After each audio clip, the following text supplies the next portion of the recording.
La société dans laquelle nous sommes aujourd'hui a permis de mettre le doigt sur des comportements, des attitudes qui ne sont pas forcément identifiables très facilement en tout cas, mais sur lesquels on a pu mettre des mots aujourd'hui et c'est celui qu'on appelle le PN ou le pervers narcissique.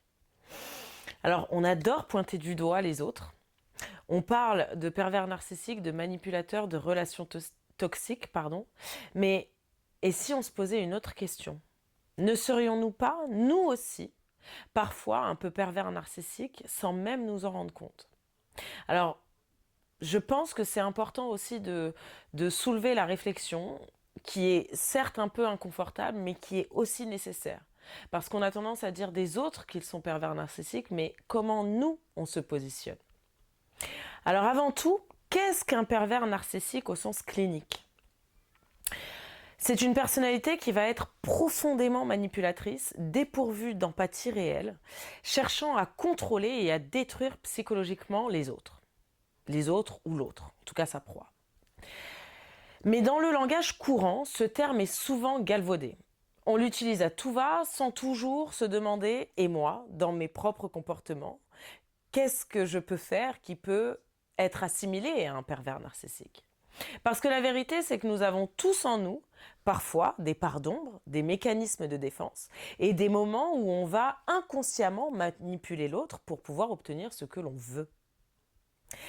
Alors, les comportements quotidiens qu'il faut interroger, dans un premier temps, vous avez le chantage affectif. Si tu m'aimes vraiment, tu devrais faire ça. Combien de fois avons-nous glissé vers ce type de formulation? Réellement, soyons honnêtes. Le besoin d'avoir raison, à tout prix. Écraser l'autre verbalement, l'humilier pour se sentir valorisé. Est-ce qu'on n'a jamais fait ça, même inconsciemment? Après, on a la victimisation déguisée. Se poser systématiquement en victime pour obtenir l'attention et la compassion des autres. La mauvaise foi assumée. Manipuler les faits, retourner la situation et la vérité pour éviter d'en assumer les erreurs. Et enfin, vous avez aussi le contrôle subtil, décider pour l'autre, poser les règles implicites, créer un climat de dépendance affective. Tous ces éléments-là sont des éléments du pervers narcissique. Et je pense qu'on peut tous se retrouver dans un ou plusieurs de ces éléments, de ces caractéristiques. Alors pourquoi on glisse parfois vers ces comportements? Parce que nous sommes tout simplement des êtres humains, avec nos blessures, nos peurs, notre peur de l'abandon, notre ego, nos différentes peurs, trahison, etc. Et donc, la clé, ce n'est pas de nier cette part de nous, mais c'est tout simplement de la reconnaître et de choisir de ne pas la nourrir.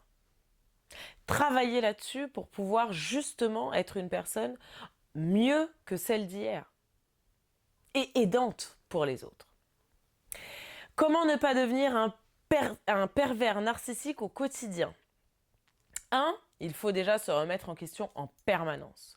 Est-ce que je cherche à nourrir mon besoin de contrôle ou à aimer réellement? 2, prendre conscience de ses peurs. Derrière tout comportement toxique se cache une peur véritable qu'il faut être en mesure d'identifier.